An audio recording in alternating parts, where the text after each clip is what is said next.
and you realize that I did say the wrong thing and there's a place for me to apologize, I mean, repair has to happen. Yeah. Repair has to happen.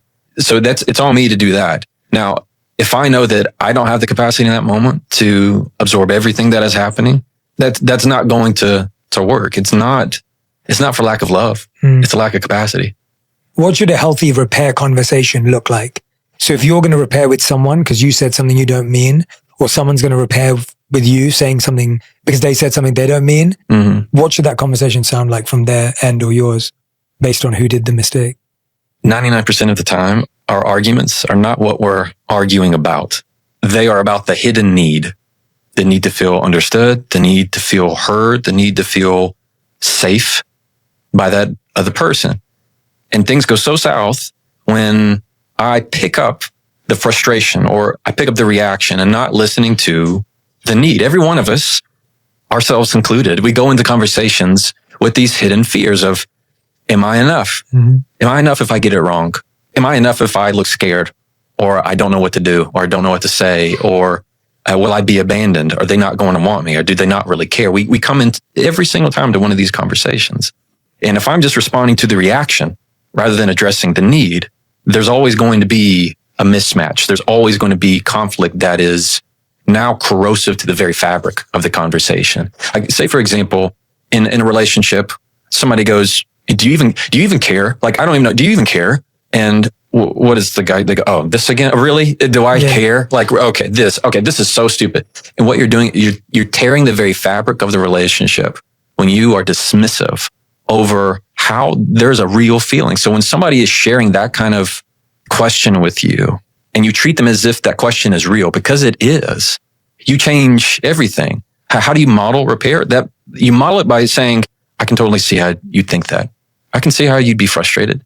You know, if that's the way you heard it, I don't blame you for being upset about it. Of course you'd be upset about that. It sounds like that sounds really frustrating. That sounds scary. I get the feeling you feel really hopeless right now. And it's like, yes, that is exactly how I'm feeling. You want somebody to understand how you're doing. I don't need to agree with you to understand you. I don't need to fix the problem to meet the need. I just need to slow down long enough to put aside the frustration and the reaction and see the wound. It's so clear that if we simply went into every conversation or the next conversation just trying to understand, how much would be solved. Yeah. Because like you said, everyone's just trying to get you to understand them, whether they're shouting. There's that beautiful statement that I love from Russell Barkley where he said that the people that need the most love will ask for it in the most unloving ways. That's right. It's slowing down the moment to say, what do they need right now that they don't have the words to ask for? What are they asking for that they don't have the words to say? And when I can stop and say, what is happening here? You think, like we have 2 kids, all right, 7 and 5. And when my son, 7, was, let's say 3, right? And if he was crying, yelling, throwing something, yelling no, throwing a fit, you think I was going, I cannot believe that you're raising your voice right now. Are you kidding? You're crying at me. Can you, you do not see all the things I'm doing? No, I go, oh, he's hungry. He's upset. He's scared. You know, he's sleepy. It's his bedtime. It's the same thing. It's the same basic human needs in every single one of us. It is, I will shout it to the rooftop. They are not fighting you. They are fighting to feel understood by you. And when you can address that understanding by using words of repair, everything changes. Repair, validation is not weakness. It is repair. And that's the measure of a true relationship. How quick can I get to repair? Relationships don't fall apart because of one big failure. They fall apart because of the 100 micro moments where repair could have happened, but it didn't. Yeah, absolutely. Absolutely. These little cracks. Yeah. There's the fissures. It's the paper cuts that you go 5 years, 10 years, 30 years, and you look back and go, but there's just been so much. How can I possibly address it? There wasn't some big moment. It's all these little moments for repair that you just chose to go by. That's why every single one is truly important. So when you get dismissive and go, really? This? Oh, here we go again. Here she goes. You're choosing to not repair. And if you understand and can sign your name to a piece of paper that says, I'm choosing my frustration over her piece. Sign your name to it. If you can sign that with a straight face and give it to her, then congratulations, you've lost the relationship. That's what you're doing. You're signing your name away to the end of it. I wanted to talk a bit about parenting because you mentioned it earlier with estranged family members and things like that. One of the biggest interactions people experience with their parents is feeling judged. So a lot of the communication that parents have, if people don't have great relationships, or even if they do, is judgment. Like, it may even be in their tone. Or did you see what so-and-so's doing? Like, they just, got married, or they got a new promotion, or it may just be like, oh, are you still with that same guy? Like, are you know, right. and I think this feeling of judgment is the opposite of understanding. When you judge someone, it's saying, I already know you. I'm already seeing you a certain way, and I'm not going to let you show me who you are. Right. I'm projecting my viewpoint onto you. So it's so hard. Right. And people struggle to communicate that with their parents because we say things like, well, will you just leave me to do my thing? And will you just stop? Like, and then the parent goes, hey, I'm just trying to look out for you. I'm trying to do what's best for you. And you're like, yeah, well, how do we set boundaries with people that we love and we know love us, but we can't keep feeling that judgment? Different level of boundaries that need to be applied. One is the boundary of time and space. If it's something that's really bad, I'm not going to be at the family reunion for 4 hours. I'm going to go, say hi, and leave when I need to leave. Distance is okay. Yeah, distance is okay if that's what's required for you. Certain topics of conversation not going to be in the cards for you, and that's okay. The second is, at least if you can acknowledge that for parents, now that I am one, judgment is a poor way of showing love and care. That's the deeper rooted feeling is I desperately want to make sure you're okay. Say that again, because that is so good. That judgment is a very poor substitute for love and care because that's the deeper need. Well, shouldn't you, you really should do this. You really should do, haven't you seen what so-and-so is doing? It's deep care for you and how you are, even though it's what they would want. It doesn't mean that matches what you want. That's the major riff right there, is if you can set aside what they're saying and instead hear the value. So let's apply this to the same framework. Rather than responding to what we are interpreting as the judgment, and instead we respond to the value, the need, the care, the love for you, all of a sudden our response becomes different. So if, let's say, somebody brings something up at a family dinner that is just, it's a time bomb. They've now exposed this. Okay, I guess we're having this conversation. Okay, everybody, I guess we're having this conversation now. Right. Instead of that, you use the framework of, I can tell blank is important to you. And insert that blank into whatever category you're talking about. I can tell that my well-being is very important to you. I can tell that the kids and how I raise the kids is really important to you. Yeah, I can tell that the kids are important to you. I can tell that my financial, my security, is important to you. And all of a sudden, what they were judging about kind of goes away. I mean, mothers will worry you to death. They wouldn't be a mother if they didn't.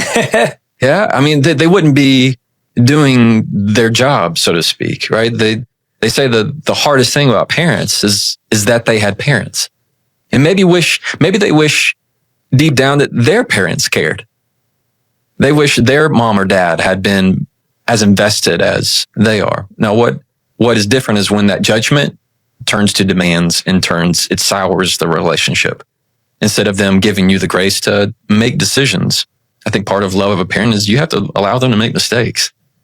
And then you do everything else for them. And maybe with parents, it's the fear of not being relied upon anymore. I now have to just let this thing float in the water and I can't ever control it. Again, that's very scary. Maybe instead of being so upset about their judgment, you see it as something of, well, maybe they're feeling they don't know who they are anymore without having somebody to take care of. And maybe I just need to speak to that. Mom, Dad, hey, thank you for everything that you've poured into me. And when you speak to, you've done everything that you can, and I know that you've done the best that you can. Imagine the kind of conversations that can happen, because most of the time when in my experience, when parents are nitpicking, really what they're asking for is for you to fulfill the touch, that deeper connection of, I'm not doing enough for my child. And so when you can say, hey, you're a good mom. Hey, you're a great dad, and remind them of that, I think the conversation's always going to go better. I love that. And I hear people feeling like it can just be so exhausting to have to translate what everyone is saying in an emotionally mature way and then respond to them, almost parenting them. Oh, no doubt. But what you're saying is true, that yes, it's exhausting. Yes, it takes time. Yes, it takes effort. But what's on the other side is so much more worthy than continuing to do what we're all doing right now, which isn't getting anywhere and isn't going anywhere. Yeah, I definitely subscribe to the mindset of what is good is worth whatever it takes. Mm-hmm. And if it's not, then it's not. And you might hear what I said and go, look, Jefferson, more power to you, man. That sounds exhausting. I always have to do this with my parents. I'm not saying every time. There are certain times where, no, you need to get in, get out. Yeah. They bring up that topic, and my favorite to use is maybe so. I use the phrase maybe so all the time. They give me a piece of advice or something, or maybe it's a stranger, whoever, it's, maybe so. Yeah. It has a way of just diffusing everything. Yeah. You've acknowledged what they said. You heard it. I didn't argue with it. Yeah. Say, maybe so. Yeah. Well, thank you. I appreciate that. Thank you. Like maybe so. Yeah. It has a way of just diffusing it, and now they feel like, oh, okay, well, I said what I need to say, and then I'm good. Yeah. Yeah, I wish I had that one back in the day. I remember with my extended family, they'd always be telling me that I'd told them I'd decided to become a monk, and I'd always hear this, it's the worst decision you're ever going to make. It's, and I'd always just say, you're right. Yeah, probably. Yeah, Professor. But I wish I said maybe so. It's maybe a good one. Because I didn't want to agree with them, but that's all I had in my vocabulary then. Right. I'd say, I'd be like, yeah, you're right. Maybe you're right. Like, but I like maybe so a lot. That's good. Maybe so always works. I also like, I'd rather hear about you. Yeah, that's good too. I use that one a lot. And anytime the dinner table might turn a little bit more political, it's like, I'd rather hear about you. Yeah. Nobody ever shies away from talking about themselves. Yeah. Yeah. How do you talked about sometimes distance, sometimes not engaging. How do you say no without feeling guilty? Because I think the challenge we have is a lot of us want to say no, but then we feel bad for saying no. We think this person gave me so much. They are trying, they're caring, and then we talk ourselves out of it, but then we just walk into a trap almost, or and then we go, oh, I knew that was going to happen. I should have said no. So how do you say no without feeling guilty? If you believe that the person truly cares about your well-being in your life, then they'd want you to say no if you need to say no. Imagine if that's the relationship you thought you had, that they were always worried about your feelings, that they actually weren't being real with you. And now what kind of relationship is it if you can't be authentic enough to actually share your mind? Saying no is very difficult, depending on the context, no doubt. What I strive for when it comes to telling people no is to lead with a no first. Like, let's say I needed to invite you to something, or let's say you needed to invite me to something. And what do most people say? Oh my gosh, thank you so much. I appreciate it. I'd love to, but I can't. I have all this stuff. I'm so busy. I have what? And it's almost like, hey, look, if you couldn't go, just say you couldn't go. I don't need all this extra. Now it just sounds inauthentic that you've given me so much. Because why? They were afraid that you're going to be disappointed by that. Start with the no first. I can't make it. Thank you for inviting me. I can't make it. Thank you so much. And rather than I love to, but I can't. But has a way of just deleting everything that has come before it. And I feel that if I need to say no to something, in my mind, it's, you want me to say no to this because I'm not going to be my best. If you really feel uncomfortable about it, then say, I've made a promise to myself of X. I've made a promise to myself that I'm going to be home more often. Made a promise to myself that I'm going to use this hour to do X, Y, and Z. People don't argue with promises. They don't want you to break promises, including promises that you've kept to yourself. And saying no is as easy as just saying no. It's the no because that gets you in trouble. No, it's just, it's because I have to go or feed my cat. And, I have this plant that I water, and it's, you give up all these excuses that end up diminishing your credibility rather than just saying, I can't make it. No, thank you. Not for me. Can't do it. Sometimes the kindest thing you can do is be as direct as you can be.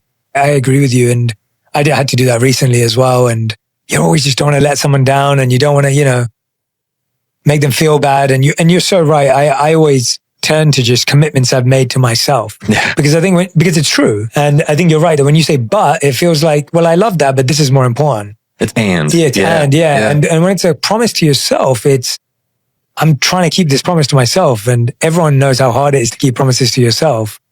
They'll encourage you. It's a real commitment. Yeah, it's a real commitment. And when it's genuine, it really lands.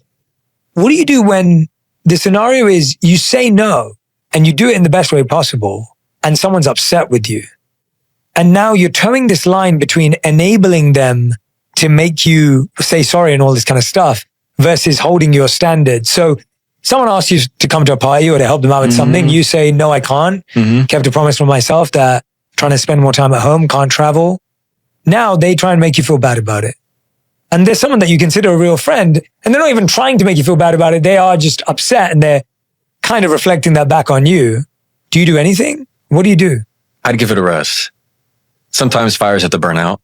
And if it's a true friend, let's say, and they just send this text of this is just like you, never to come, and I always invite you and you're always late, and let that die out, because when they're dysregulated, you become dysregulated. And then that's when you start saying things that you don't mean and saying things that are not going to help the situation. So give it 5 minutes before you choose to respond. In fact, if you can, wait until the very next day, because time has a way of sifting things out of what you need to respond to. And you're also giving them a little bit of grace of saying, I know they're upset. Imagine if instead of getting upset with you of everything you said, I looked at it and go, man, Jay's stressed out. If they're a true friend, hey, I know you didn't mean that. I know you're overwhelmed. You're overwhelmed. Later on, let's say a day passes, 2 days passes. That's when you need to say, your words are not okay with me. What you just sent is below my standard for a response. You need to be able to toe that line of saying that, no, I'm not going to accept that kind of behavior. It's okay to be disappointed, and it's not okay to talk to me like that. Like, you have to be able to choose in conversation, same with boundaries. What am I going to accept? What am I going to say? Absolutely not. Absolutely not. It's the difference of if you were to yell at me or raise your voice at me, if I had no boundary, it would sound like, you can't yell at me. Really? You think you can yell at do you think you know who you're talking to? You can't yell at me. Versus if I have boundaries, I say, I don't accept people to speak to me that way. I don't respond to that volume. Now it's become a me thing, nothing that you can do. And now I'm controlling the conversation. Now I'm taking it back. So if it's a friend, if it's a true friend, they ought to know what you really meant at that moment. And again, this talks about the capacity for letting somebody show you they're messy. Yeah. I know for a fact that as soon as I started living by some of this, my life just totally transformed.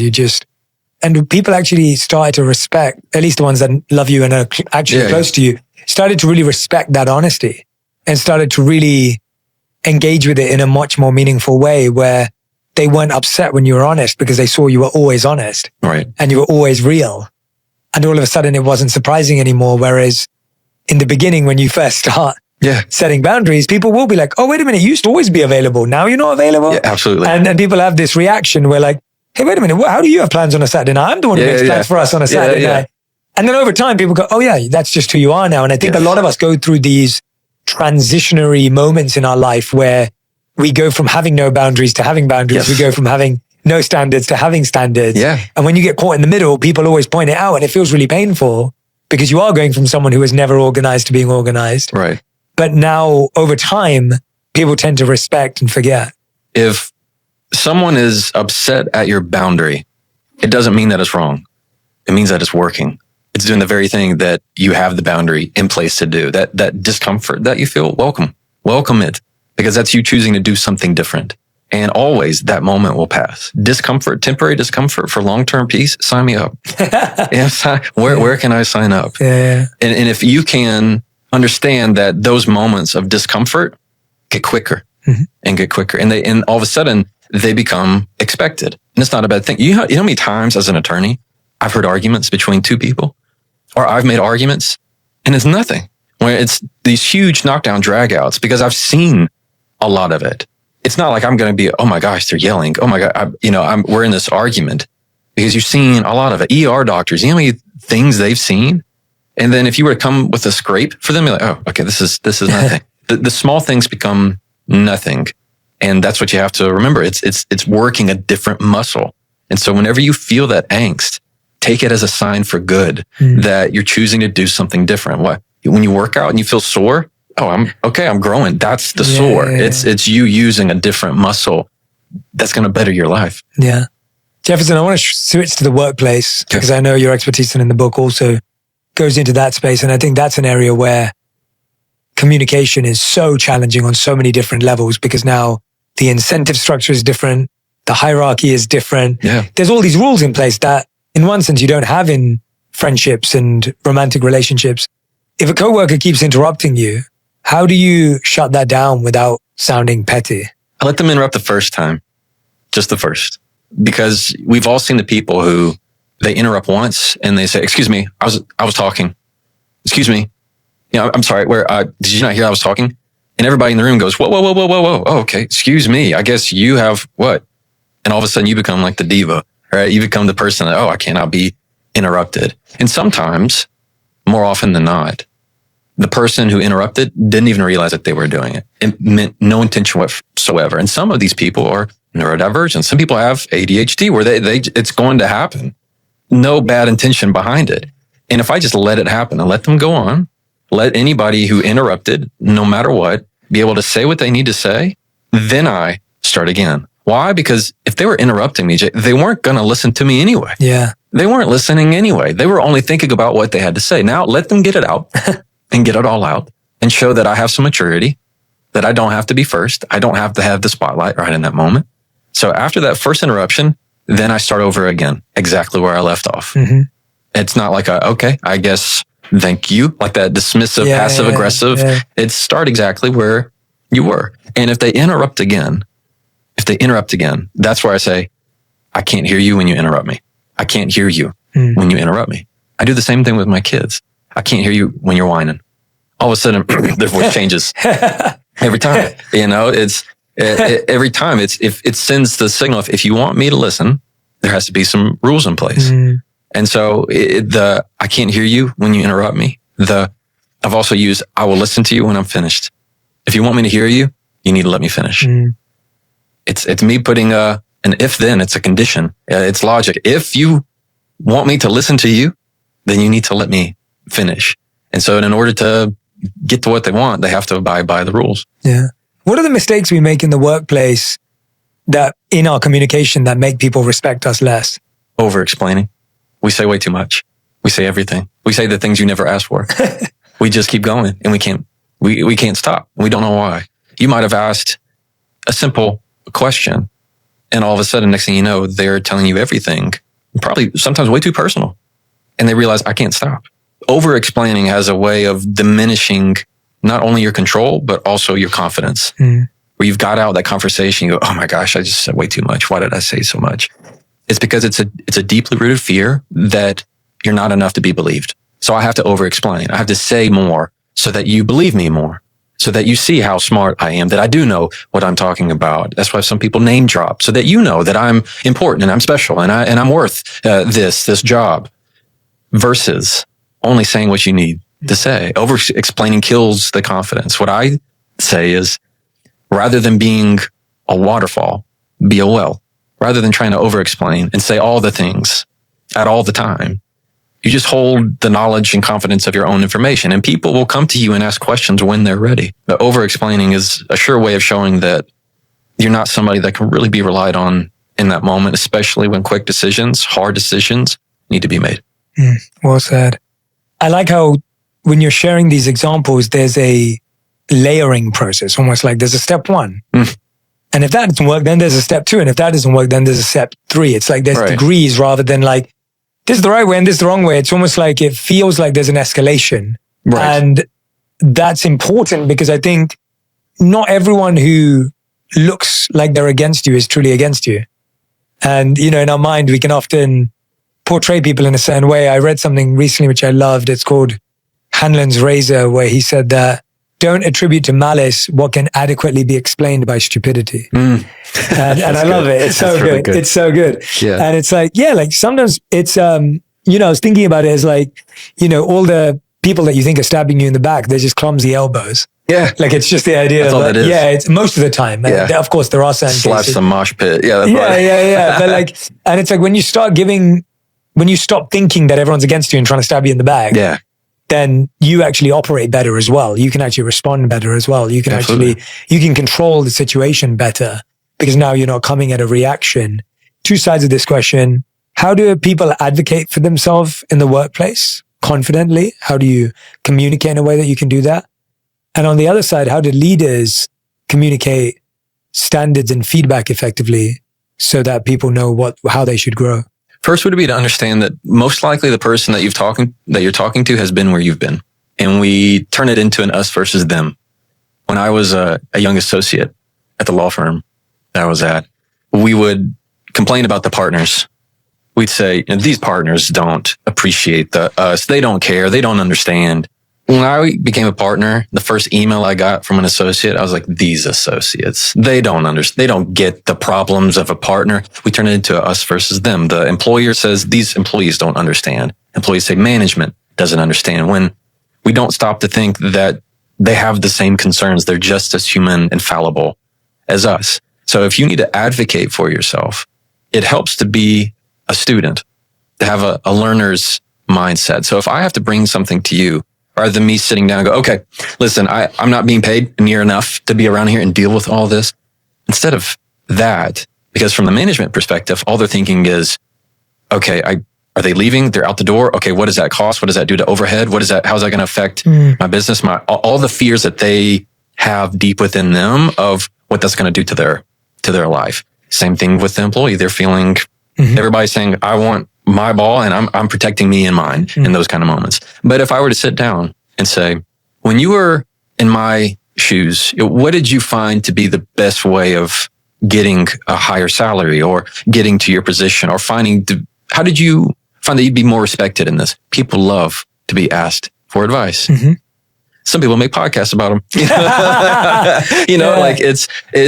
but it's true. If you can go to your superior and say, I need your advice, and then talk about the very thing without using your name, or use your name, that's fine, of it, what you're dealing with, all of a sudden it removes the sense of, oh no, what is this going to do? And they're going to start thinking 1,000 miles away. Now the fear is on. But if I were to ask, what did you find to be the best way to do X, Y, and Z? When somebody sent you a rude email, how did you handle that? And what it does is actually create bond between you two and remembering, hey, both of you are human. When it comes to leadership, what I like to say is good leaders respond to conversation. Great leaders make room for it. When I can encourage the difficult conversation in any organization that I go and talk to, I go and touch, I go and teach and train, the better that organization is going to be. Most of the time, communication they have no goal, no system, no values in terms of how do we want to communicate to each other. There's a difference between one restaurant that might just say, thank you, when they give you your food, and the other says, my pleasure, right? There's a difference. And every little word, nuance that you have, when you can say, what's our shared vocabulary? And that's leadership and how we're going to communicate. Why? Because we've set the value and standard of how we want to be, not only to the world and the outside, but also within ourselves. So am I really caring about you? Or am I just, hey, thanks for the email? Like that's ultimately why I left my first law firm. I was helping clients that were nice and great, but there was really no connection. It was just a file to them. And that became where eventually the bill comes due. And it's just, you're left empty handed. So it's creating the atmosphere to have difficult conversations and realizing that every opportunity to have a difficult conversation, everybody should be cheering. There should be some celebration and some confetti. When you say, this is a chance for us to grow. This is a chance for us to better it, because we're okay with like in sports or in business, the great leaders will say, embrace your failures, because it's the failures are the things that are going to ultimately lead you to success. But we don't do that with communication and difficult conversation. But that's exactly what it is. Jefferson, I was already a fan, and I'm a bigger fan after today. Truly, man. Like you're absolutely brilliant. Such great advice. Just truly so practical and real and grounded. And I truly can't wait for people to get the book, The Next Conversation. Thanks, man. Argue Less, Talk More. I really feel that this is like right at the core of so many of life's challenges. Like you could argue that every challenge we go through on a daily basis is a communication issue. And I really believe that this is the book that has the answers. And I'm so grateful that you showed up today and just shared so much amazing insight. We end every episode with a final 5. Okay. These have to be questions that are answered in 1 word to 1 sentence maximum. So most people take 1 sentence. No one ever does it in 1 word. So Jefferson Fisher, these are your final 5. Okay. The first question is, what is the best advice you've ever heard or received? You can't look back and hoe a straight row.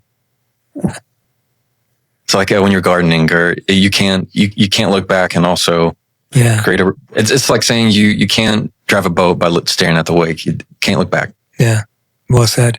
Second question: what is the worst advice you've ever heard or received? Saying nice things will serve you well. Playing nice will serve you well, because if you say that nice serves you well, what ends up happening is that you eventually end up serving it. You people please. You say the nice thing at the expense of being real. Yeah. Question number 3.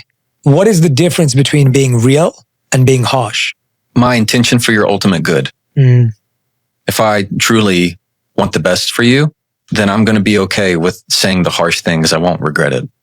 But I will regret saying the thing that isn't as real as it should be. Yeah, and it all comes down to intention. Yes. Sometimes we say we're being real, but really we're just being harsh. Like we just don't really care. And it comes across harsh, and someone's like, that's a bit harsh. And you're like, well, I'm just being real. Yes, they could use it as a mask. Yes, exactly. Yeah, they use it as a mask of, this is just who I am. I'm just, you can take it or leave it. But really, it's when you're harsh, it's most of the time you're just being lazy with your words. Yeah. You're being lazy with other people's feelings, including your own. Like you should have enough intention behind it of caring about how you package it. If I were to give you a gift and it still has the receipt and I just here, you have it, versus me actually caring about the package. I'm putting intention that I really care about you and how things are delivered.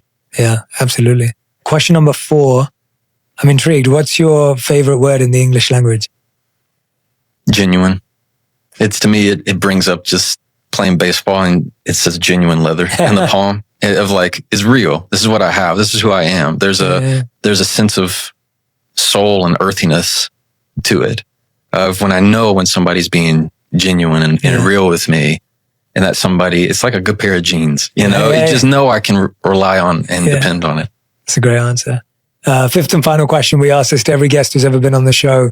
If you could create one law that everyone in the world had to follow, what would it be? Talk more. Argue less. Yeah, exactly. Yeah. I stand by this very real understanding that one day we're going to have a conversation. You're going to have a conversation. I'm going to have a conversation with somebody that we love, and it'll be the last one we ever get with them, and we won't know it. So you need to say the thing. Talk like today matters, because it does. So you need to talk more. Relationships don't fall apart usually over what was said.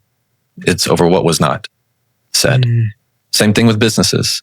It's misalignment doesn't happen because of one big moment. It happens in 1,000 conversations that didn't.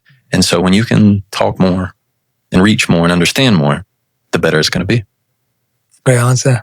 Jefferson Fisher, the book is called The Next Conversation. Everyone who's been listening and watching, please tag me and Jefferson with the communication tip, insight that you're going to use this week. I want you to actually try and practice this, whether it's at work, whether it's with your partner, whether it's with a parent, whether it's with a friend. Try and start practicing these tools this week, because you'll actually see the difference, and then you'll be focused and engaged to learn more. Follow Jefferson on Instagram and TikTok if you don't already. And Jefferson, I hope this is the first of many times you come on the show. Same here. Truly so grateful to get to know you today, and congrats on everything. And truly your insight's going to change a lot of lives. So thank you so much. I appreciate that, Jay. It's been a blessing to get to talk to you, man. Thank you, man.